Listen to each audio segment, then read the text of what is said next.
Okay. Is that better? Peop- Is it because I'm not? Okay.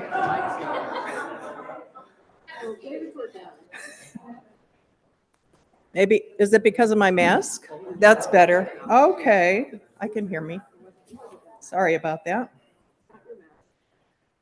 Good morning. Welcome to our service from the Unitarian Society of Northampton and Florence. I'm Ginny Furinger, and I'm a member of the worship committee and this morning's worship liaison. If you are new or returning after a time away, we're glad to see you.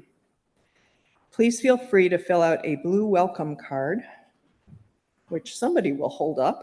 Okay, there you go, which you can put in the offering plate later in the service.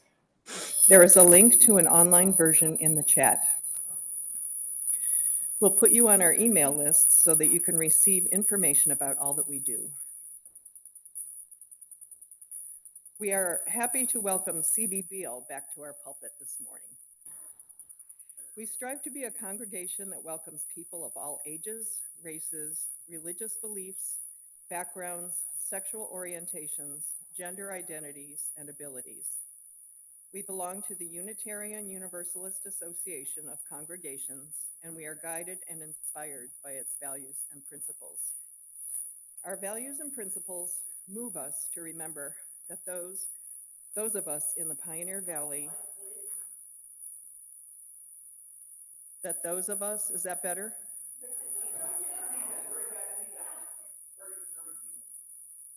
Okay. David doesn't know there's feedback. There's feedback, David. Is that better? No. Oh dear. Is that any better? No. Somebody says yes, somebody says no.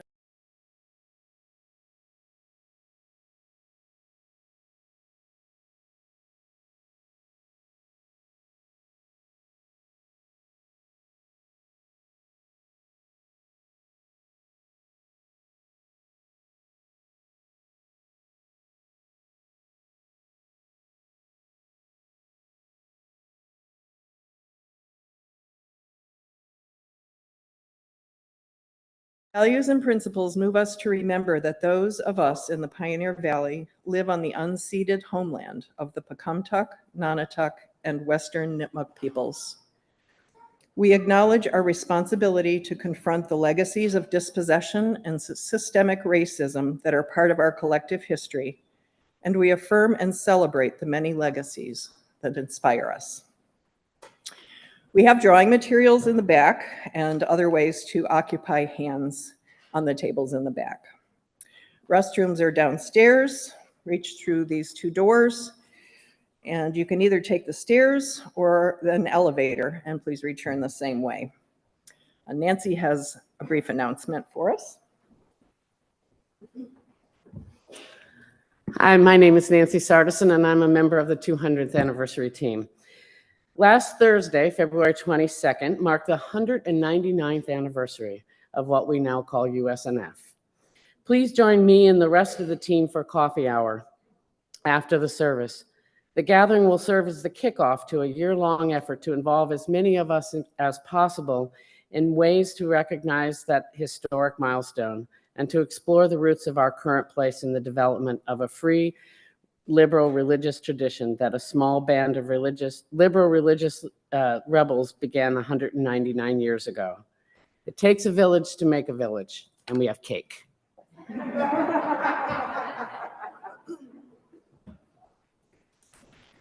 We're here to celebrate, to reflect, and to support one another. It is good to be together. And now we'll begin our service.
My name is C.B. Beal, and it is such a blessing to be here this morning, and a double blessing to be back here with Greg.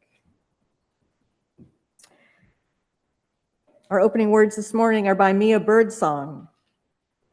We're all conditioned to try to move at the pace of patriarchy, capitalism, and white supremacy, not at the pace of love and humanity and liberation. And if you and I talk at the speed of liberation, I imagine we'll be less out of breath.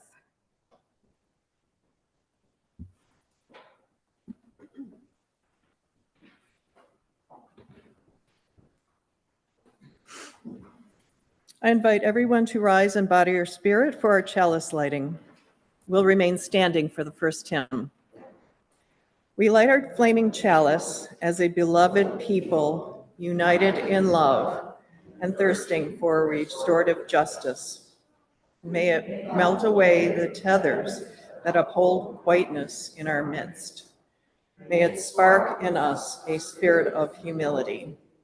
May it ignite in us radical love that transforms our energy into purposeful action.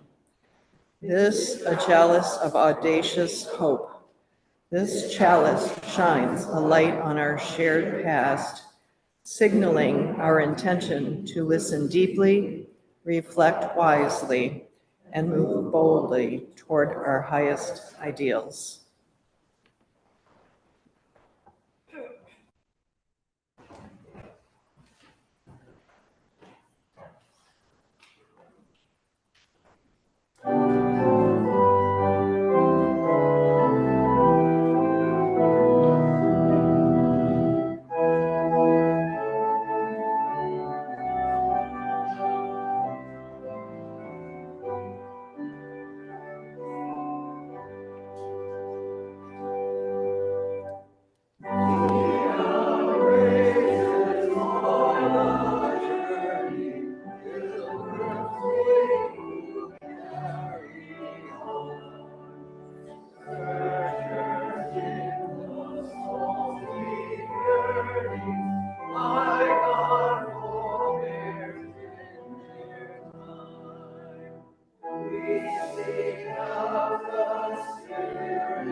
Always restless, minded in each mind and heart.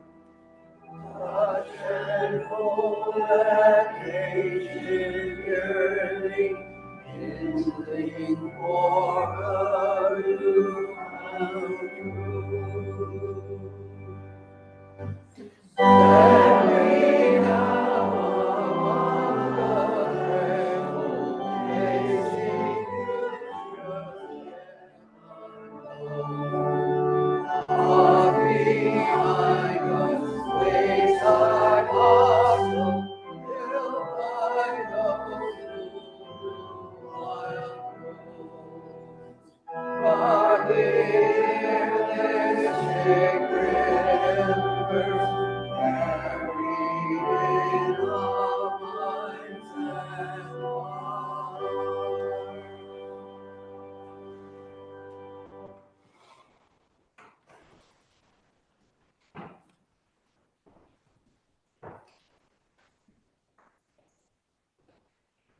The story today is called The Rabbit Listened by Corey Dorfeld.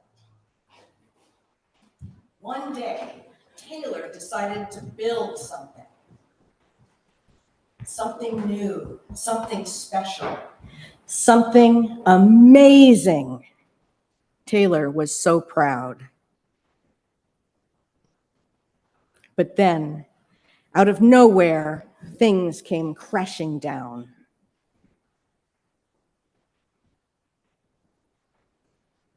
The chicken was the first to notice.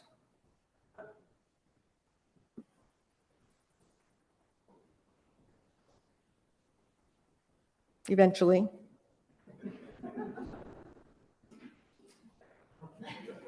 Oh, there's the chicken. Cluck, cluck, cluck. What a shame. I'm so sorry. This happened. Cluck, cluck. Let's talk about it. Talk about it. But Taylor didn't feel like talking. So the chicken left.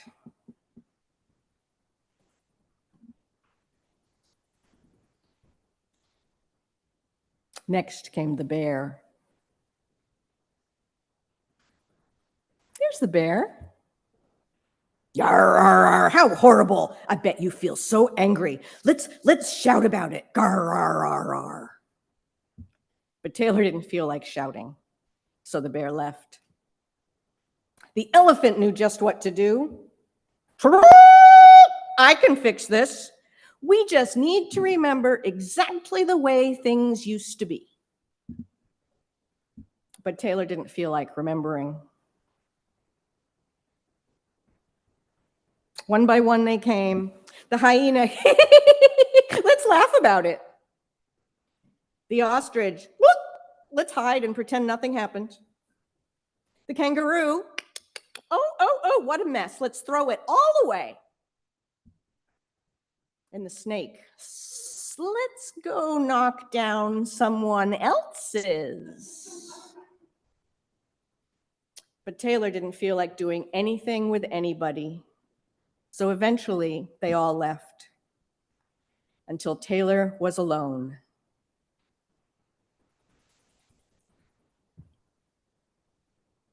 In the quiet, Taylor didn't even notice the rabbit.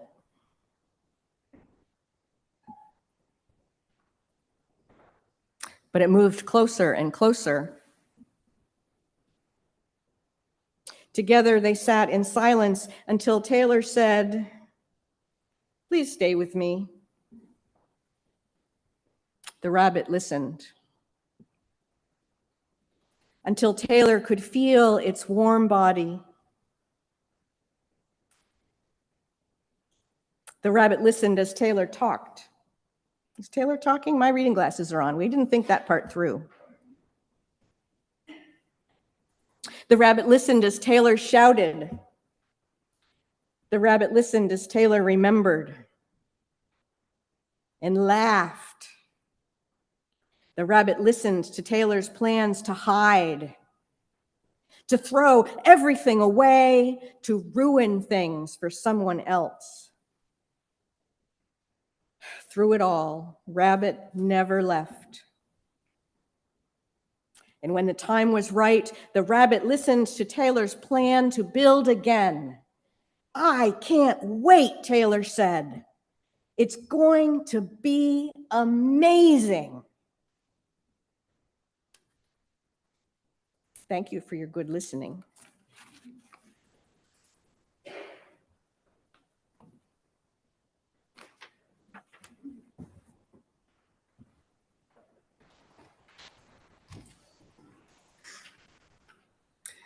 And now it's time to greet one another. Please stand and greet your neighbor.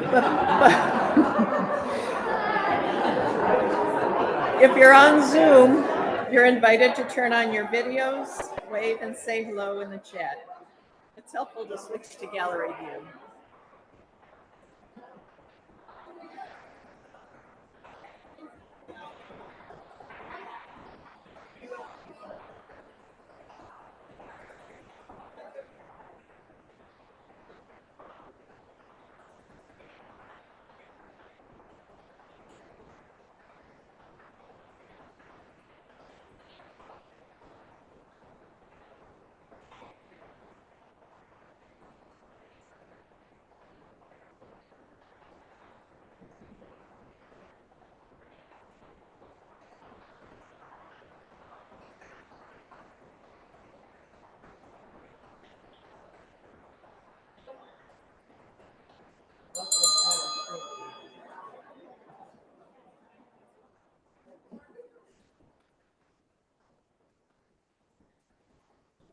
And now it's time for everyone going to religious education activities to leave us. Please join in singing them out.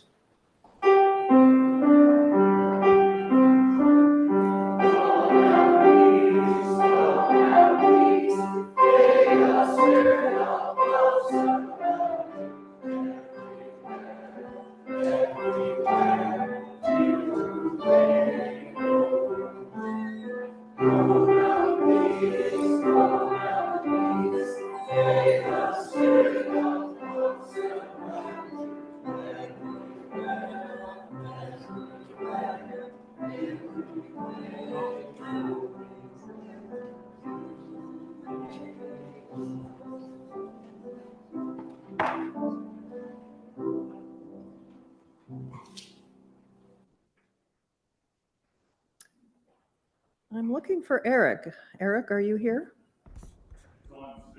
Oh, Yes. okay, thank you. Good morning. My name's Eric Broadbent, and I'm a member of the Climate Action Group. And I'm not there. I wish I could be, but as I'm hoping the church is warm. And as most of you know by now, if that it's being heated with heat pumps instead of using electricity instead of fossil fuels. And a good portion of that electricity comes from renewable sources due to the fantastic work done by many of you some 10 years ago to put solar panels on our roof.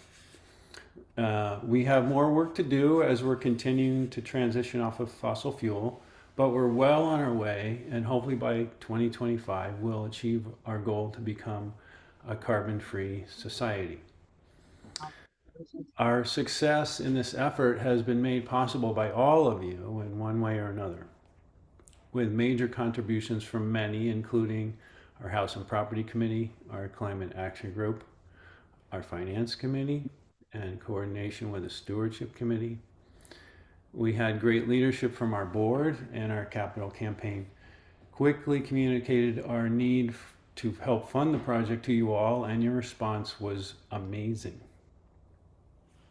Michael Taylor was our backbone for communication and kept things on track throughout the project. So put it another way, our congregation was able to plan and execute a complex and multi-phase project because of our collective talents and skills and assets. We're very fortunate to have this bounty. These are strengths that not all congregations have. Last year, our Climate Action Group decided to become a member of a national organization called Interfaith Power and Light. And this is a non-denominational network of faith-based organizations whose mission is to inspire and mobilize people of faith and conscience to take bold and just action on climate change. We join because as members, we have access to the ideas and experiences of others and information that was helpful in our decarbonization effort. This past fall, Interfaith Power and Light sponsored a national contest called the Cool Congregations Challenge, encouraging members to enter in one of several different categories having to do with energy efficiency and renewable energy. And we decided to throw our hat in the ring, and we entered our project. Well, 2 weeks ago, we learned that we'd been awarded honorable mention in one of the categories, and that came with a $500 prize. I think we owe ourselves a round of applause. Well, and the check arrived this past week, and the Climate Action Group has a plan for it that I'd like to share with you. So as I mentioned, it's important that we recognize how fortunate we are to have the resources to reach this point. And it's also important to recognize that many churches, this kind of project would not be possible for many. So in the spirit of gratitude and service to others, our goal now is to find and collaborate with a church in our general area that may be struggling with high energy costs, inefficient systems, maybe a leaky building, and similar challenges. And we want to help, we want to see what we can do. An important part of this commitment is to work with a congregation in an area suffering from the effects of fossil fuels and climate change, such as Holyoke or Springfield. People of color make up large parts of these vulnerable populations. And you may have heard this quote before: you can't have a fossil fuel-based economy or climate change without sacrifice zones. And you can't have sacrifice zones without disposable people. And you can't have disposable people without racism. So we believe that climate justice and racial justice are linked tightly, and that we have a great opportunity to be of service to others. Perhaps build relationships of trust and understanding that will benefit both congregations. We can all play a role. If you have suggestions of churches that we might collaborate with or would like to join us in this effort, please either contact me or someone else in the Climate Action Group. Personally, I'm very much looking forward to this work, as I think it will be a rewarding experience, one that can create meaningful connections and relationships, and I'm hopeful that together we can make a difference. Thank you.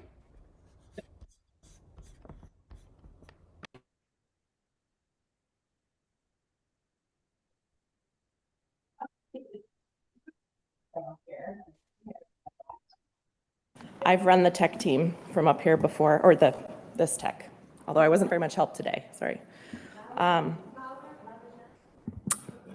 just lean in. You may know that my name is Jessica Jones, but I go by Jess, and that I use she, her pronouns. You may know that I'm married to Marcus Jones, who's back there with a mustache. I am a fan. And we have two kids who are Charlie, who's 6, and Afton, who's 2.5, and they're both downstairs. And we live in Northampton. You may already know all of these things. You might not know that we have lived in Northampton for 10 years, which is the longest I have ever lived in one place. You may not know that I think Queer Eye is absolutely the best show on television, and I ugly cry every single episode. You may not know that I recently discovered that I really like science fiction and fantasy. So dragons, witchcraft, and space are my jam. You may know that I'm a member of the RE Council, social media team, the Google Drive training team. Is that what we called it, Terry? Board of Trustees, and I've even played the role of Zoom 2 host from time to time. You may not know that I've always been curious about organized religion. So much so that in college, I'm getting feedback. Sorry. I don't think it's no, if it's that. Is that better? Okay. You may not know that I've always been curious about organized religion, so much so that in college, I double majored in French and comparative religion. You may already know that Marcus and I moved to Northampton from Mississippi, but you may not know that Mississippi is the first place that I ever lived in the United States. I moved there when I was 17. You may not know that I'm a third culture kid. If you're unfamiliar with that term, the definition is a person who spent a significant part of their first 18 years of life outside of their parents' culture. I didn't live in my passport country, this country, until I went away to college. I grew up in predominantly Islamic countries across the Middle East and Southeast Asia. And I was raised by school teacher parents who were culturally, and for the first few countries, religiously, religious Southern Baptists. Although I attended American international schools and others viewed me as my nationality, I didn't identify as an American, and I'm still not really sure I do. I'm not really sure what that means, and I can figure that out with the help of my therapist. I graduated high school from the American Community School in Abu Dhabi and immediately moved to the Bible Belt, to South Mississippi, where I never felt more out of place in my entire life. Nevertheless, it was in Hattiesburg, Mississippi, where I met Marcus. He's very lucky to have met me. I found my way into the professional field of international education, which fits. It's where I currently work. And eventually I made my way here to Northampton. You may know, because I've told this story a few times to many, that we have Kate Kruckmeyer to thank for piquing our curiosity in the society. About 5 years ago, Marcus, Charlie, and I wandered upon a pop-up playground right outside on the front lawn, knowing absolutely nothing about Unitarian Universalism. And we really had sort of unconsciously turned away from organized religion for a variety of reasons. But there was something about the things that Kate shared with us that day that made us come to a service. At first, we kept returning because of, similar to what Jeremy shared a few weeks ago, the hour-long break from parenting that this service continues to give us. That's also why we keep coming, but there's more. That disappeared during the pandemic. Charlie was 2, and online anything just didn't work for us. So I got involved with the RE Council in June of 2020, and here I am. It's by saying yes to invitations to get involved in a few different ways that I've learned just how amazing this society is. I've met members and friends who've been coming for decades, and I'm so delighted every time I meet a newcomer. In fact, I have to hold myself back from leaning into the evangelizing roots that I grew up among because I remind myself just because I've loved this so much, I know Margot feels very similarly, doesn't mean that everyone will love it as quickly as I have or for the same reasons. I've witnessed firsthand the transformative power of USNF's programs, services, and outreach initiatives. By pledging my financial support, I'm actively contributing to the continuation of these vital resources, ensuring that my family and others can benefit from the same sense of belonging, growth, and love that I have experienced. If you have already pledged, thank you. It matters so much. If you haven't yet, I encourage you to. Every amount matters so much. I'm grateful to be here with you all, and thanks for letting me share more about what brought me here, why I stay, and why I pledge.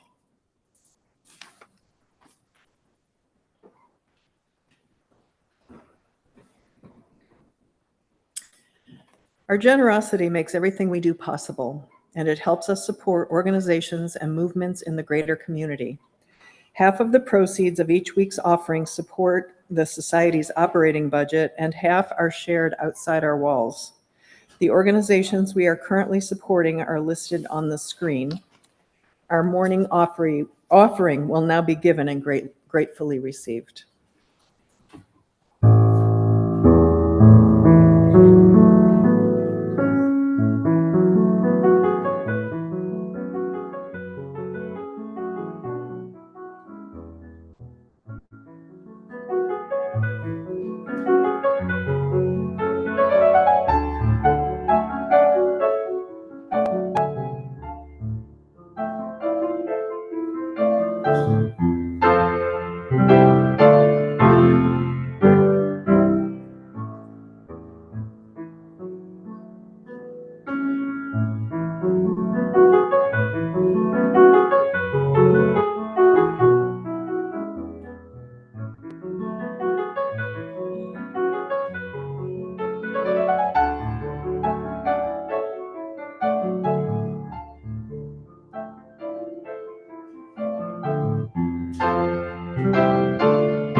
For our meditation this morning, the words are from Paloma Cayo, written as a young adult in 2016.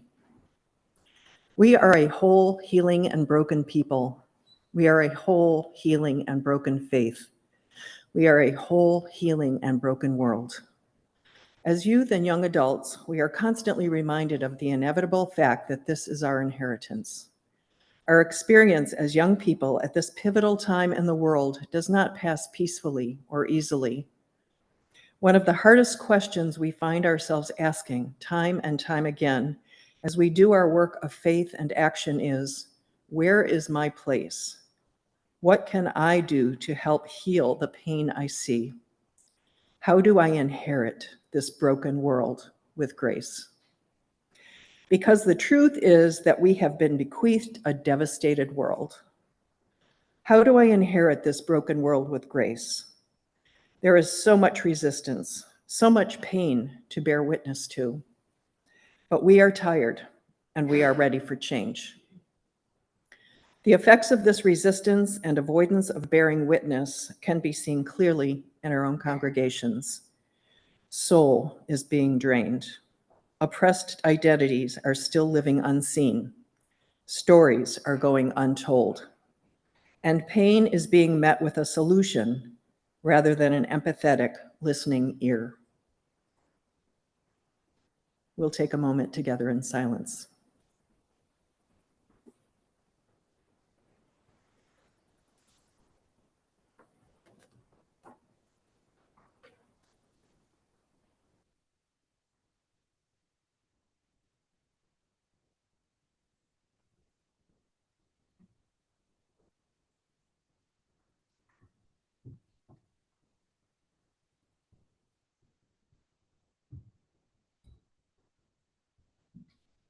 Can you hear me? Is that good? Just wanted to take a couple of minutes to explain this next piece. You see that Nathaniel Dett was a wonderful composer. He was also a deeply religious man. His choral tours included his arrangements of African-American spirituals. And as it happens, the Hampshire Choral Society, with which some of you are familiar, is currently preparing 3 of his spiritual settings for his their spring concert in June.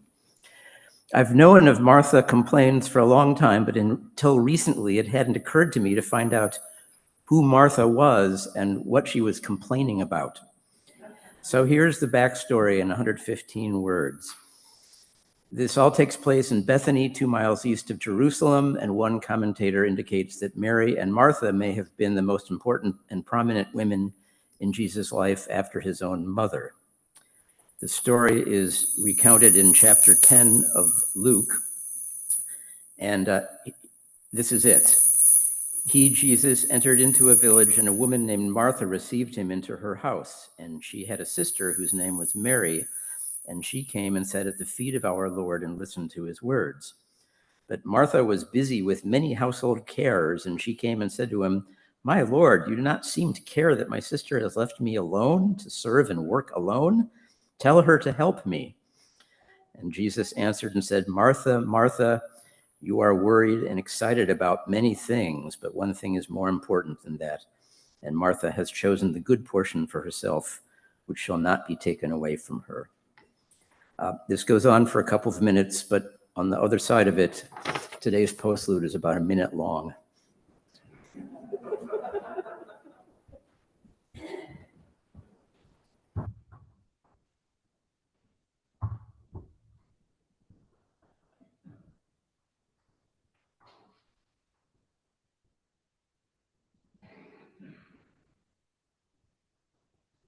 I forgot to mention is on the back page, which is, Dett tells this story in his musical language, which is at first somewhat languid and bluesy, and this, I assume, represents Jesus.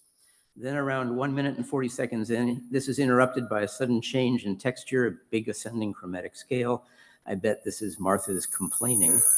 Another minute or two later, the original music returns, and I suppose that's Jesus' answer. And eventually we go back to the bluesy stuff, and then after that, resolve in the happy key of C major.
Paloma Cayo continues.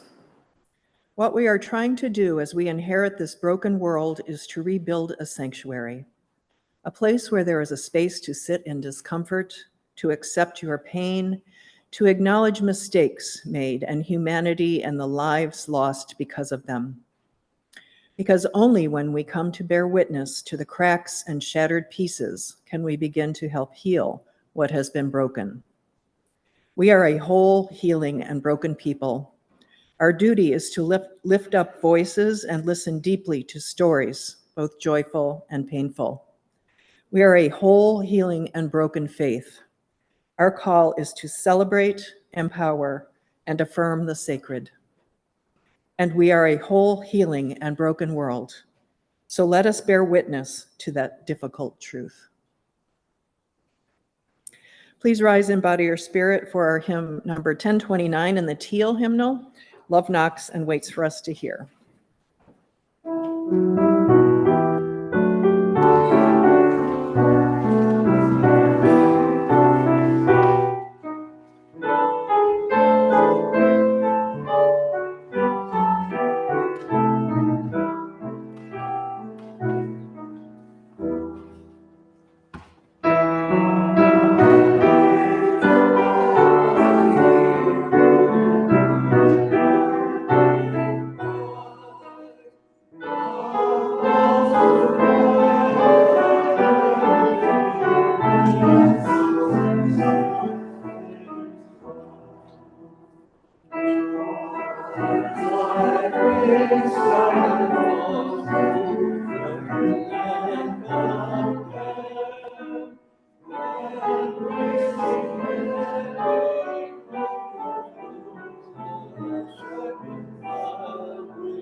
Hi there.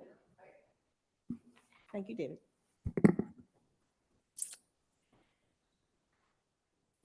What I'm talking about today, I am blessed at this point in my career to talk about all over the country in pulpits, but they're almost always virtual pulpits. It is so amazing to be here with you, and I'm wearing real shoes.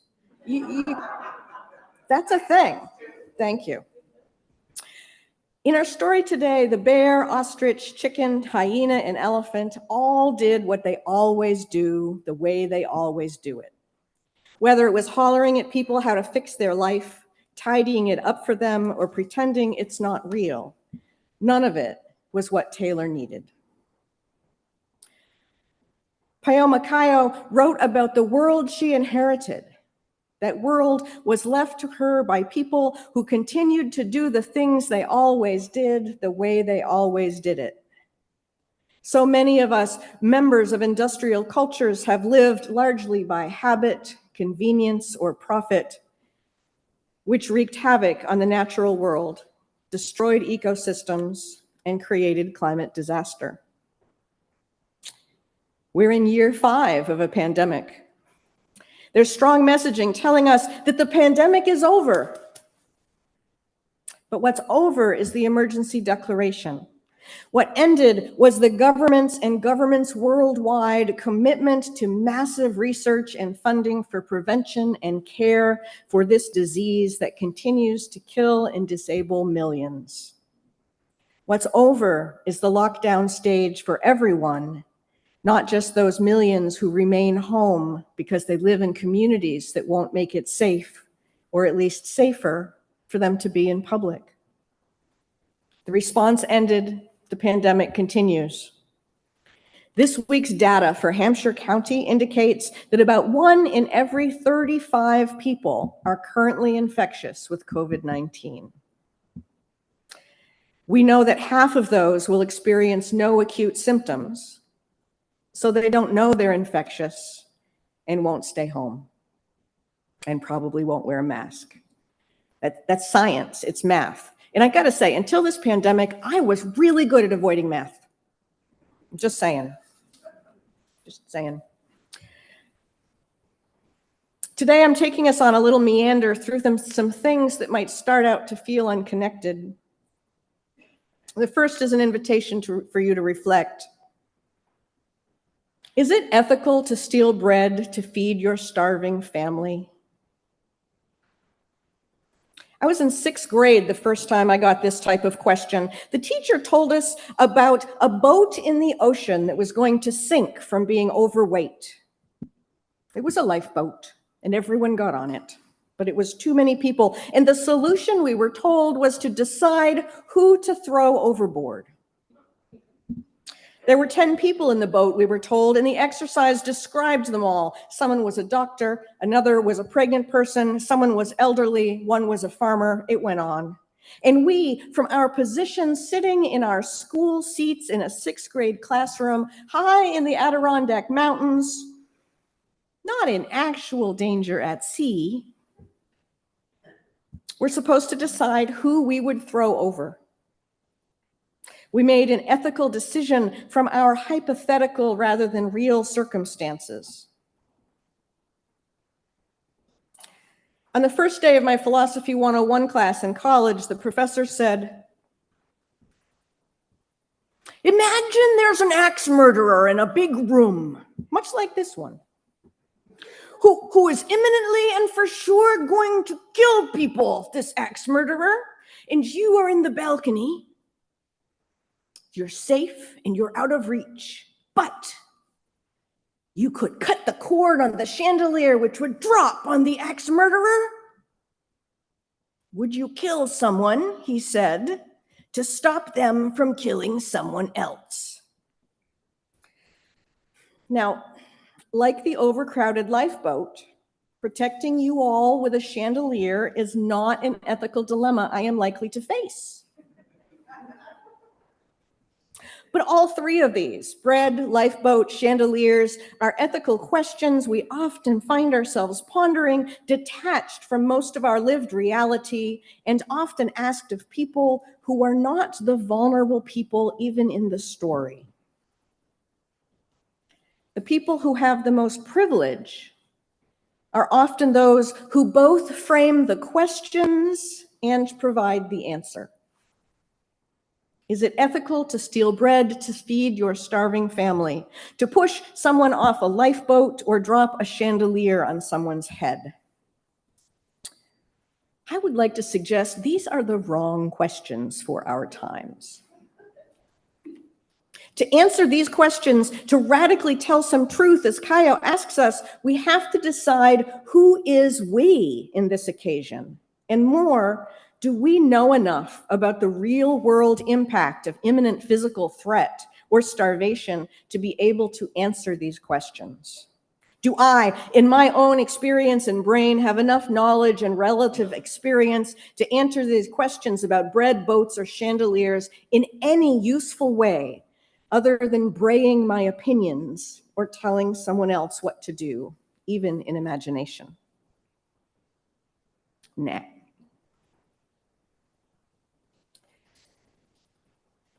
The way privilege works, and I know people have a feeling when I say the word privilege, so just sit with that feeling and continue.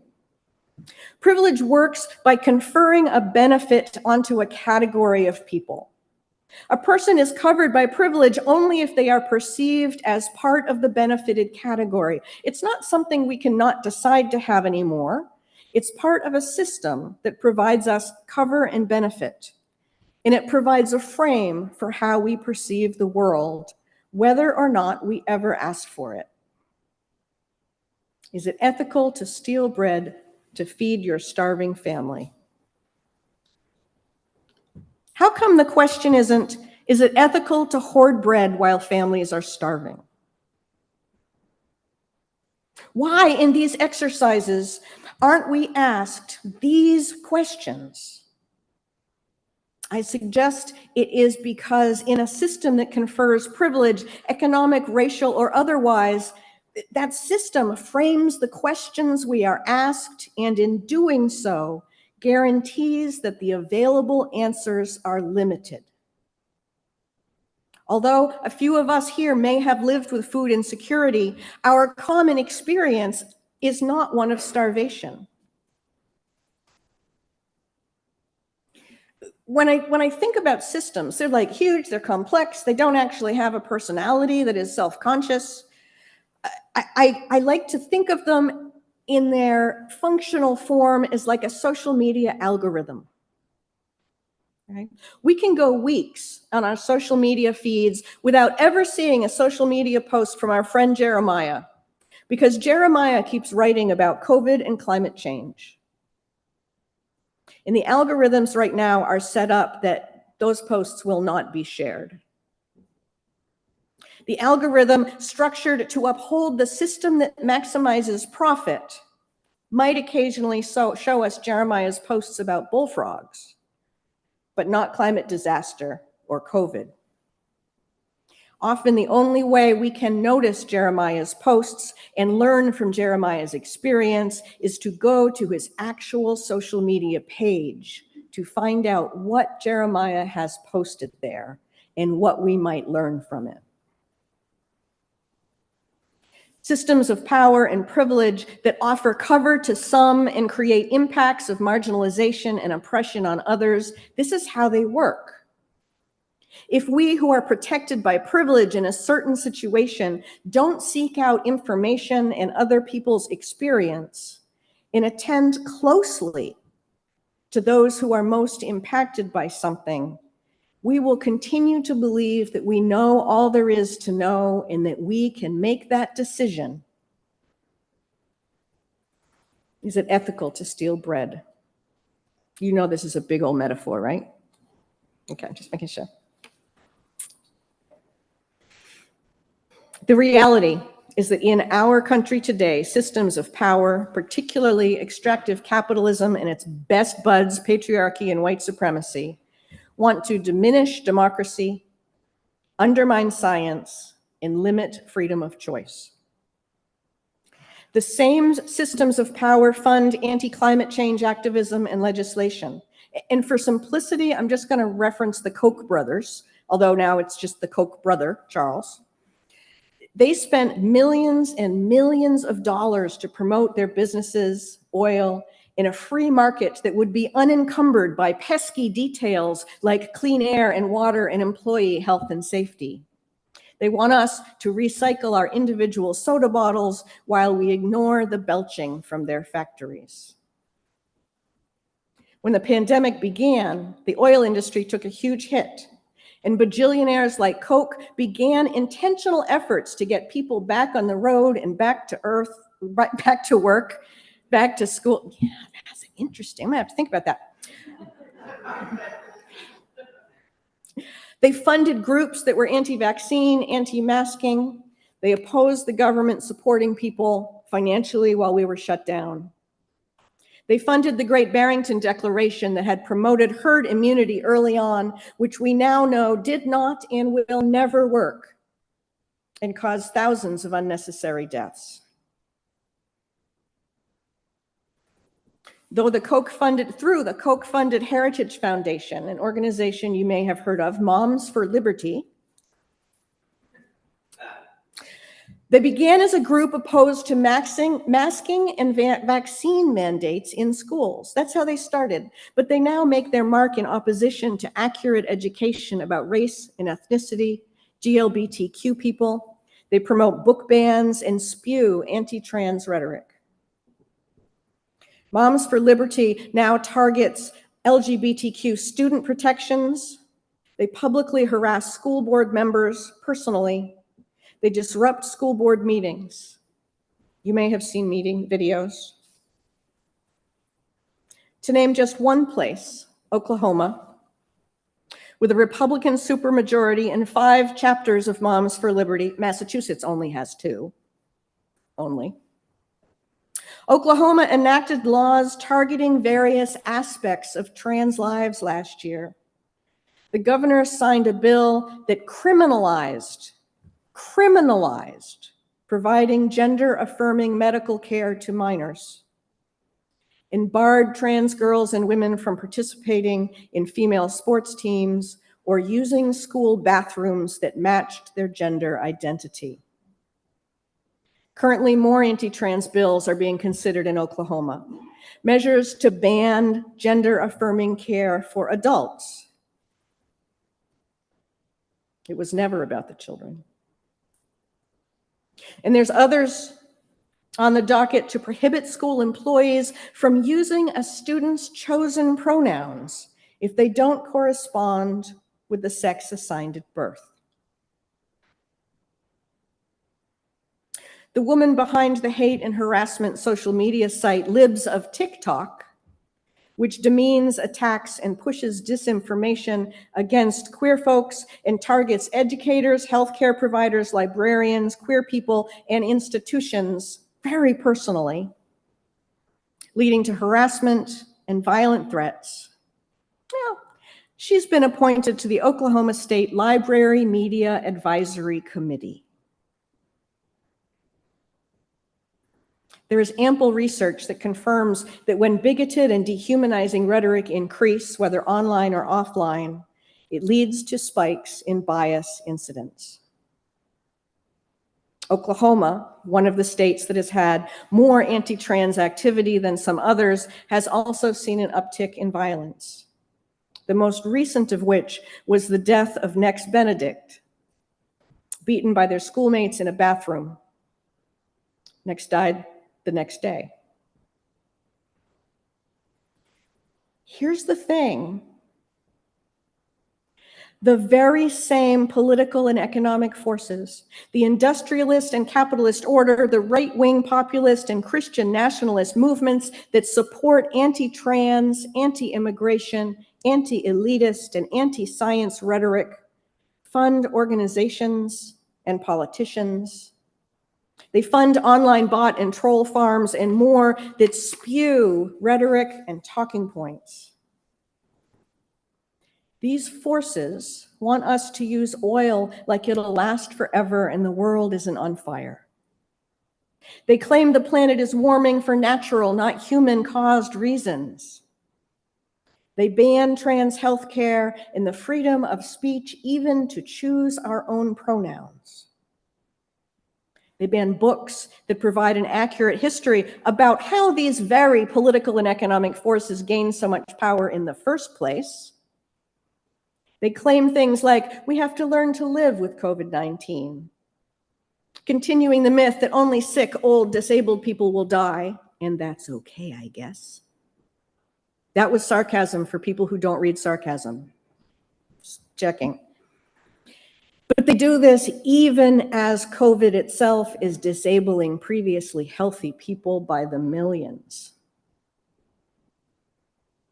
They talk about right to work while removing the worker protections of clean air and sick days. They encourage anti-vaccine rhetoric and decry the need to clean the air or wear respirators for COVID, even as the World Economic Forum meeting this year in Davos, Switzerland, and the White House, and even Adele spent millions to filter and clean the air. They do all of this with rhetoric and simple talking points that center toxic individualism. They co-opt liberationist slogans like "I can't breathe" from Black Lives Matter and "My body, my choice" from reproductive rights advocates and turn them into mask rhetoric. The questions we must ask are not questions of individuality and freedom and rights. That's the second question. The first question must be questions of community care. Is it ethical to hoard food while people are starving? Is it ethical to destroy an ecosystem to build a mall? Is it ethical to refuse to wear a respirator in a healthcare setting? Is it ethical to have retirement accounts that draw deeply from the oil industry? And Head Start, there is no account that's completely free of oil. Some come closer than others, but in a world where accounts buy into other accounts, there is no oil-free investment. When about 50% of COVID infections are currently spread by people with no acute symptoms who don't know they have it, is it ethical to not radically clean our indoor air? Is it ethical for any of us to not wear a respirator in indoor spaces? Yeah. Asking a question about ethics does not guarantee there is a good or solid or consistent even ethical solution. There is no ethical consumption under capitalism, and there is no perfection. There are only the questions we ask and the choices we make that can minimize harm. Harm to ourselves, harm to our planet, harm to our communities. For me, the center, the core of all of this is, what does it mean that the same political and economic forces want us to make all of these decisions, bread, boats, chandeliers, climate, COVID? The same forces want us to make these decisions as individuals. All of these popular talking points and misinformation gets framed as individual freedom, not community care, by a far-right economic structure that wants to destroy the idea of community good. All of them throw somebody off the boat. And then, after we think about what does it mean, we have to decide, what will we do? I do not have an answer to this. I don't. Would you take a breath? I don't have an answer. The answer comes from community. This is what I know. Our Unitarian Universalism affirms that no matter where we are in an experience of being whole, broken, and healing, we are worthy. And this is not limited to our experience of being whole, broken, and healing as individuals. It includes our experience as a community, a culture, a world. Individuality, even radical individuality in the bootstraps many of us were raised on, will not heal the climate disaster that we have left to our children. Those of us doing what we always did, whether it be hollering at people how to fix their life, tidying it up for them, pretending it's not real, any of that, it's not the fix. Our broad culture, based as it is on interlocked systems of white supremacy, patriarchy, and extractive capitalism, does not affirm wholeness. Rather, they affirm hierarchy and power. Those systems have fed us lies and misinformation, not just about what to think about, but what it means to be whole and who exactly is broken and how or whether we should care. I believe that our collective wholeness must lead us to support the reality that trans and non-binary kids are kids, just kids. Kids who need health care and not to be beaten in the bathroom for their identity or forced to use the wrong one. I believe that wholeness means our congregations should have just about the cleanest air anywhere in their counties and be able to prove how we know that viral particles like flu, COVID, TB, and now measles again, and more are not permitted to build up in indoor spaces. I believe our wholeness means congregations should have the most energy efficient heating and cooling systems possible. I wrote that before I found out. I believe our collective care should extend to the people we know are most vulnerable and to the people we should know are most vulnerable, and not stop at our individual preferences. I believe in science, even when the science tells me the bad news that the pandemic is worse, not better. that we are currently in the second longest surge of the entire pandemic. As of today, we have had 87 consecutive days of over 1 million infections a day in the United States.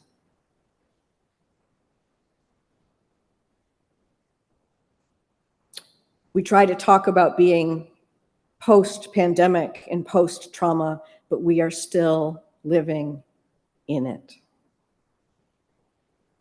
I believe we are worthy. I believe our faith is clear that we are worthy, and we have some work to do. We're responsible to the world, to the community, and to the future. We will one day be an ancestor. I have chosen to trust that my gathered community and I will ultimately have chosen to live as fully whole, fully broken, and fully healing, rather than in individualism, denial, or control. With love at the center, we don't have to rely on our own individualism or practices of habit. Together, we can change the world.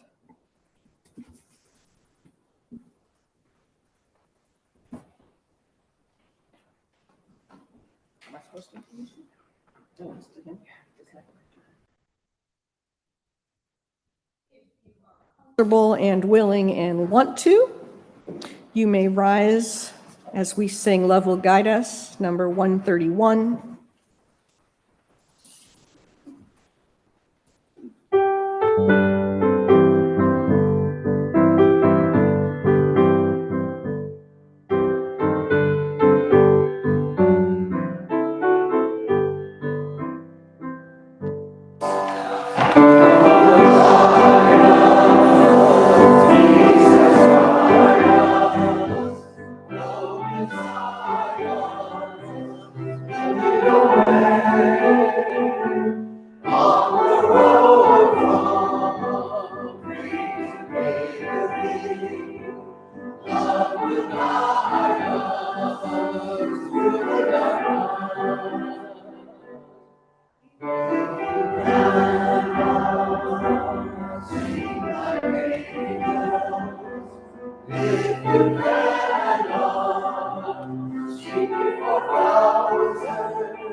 Love will guide us.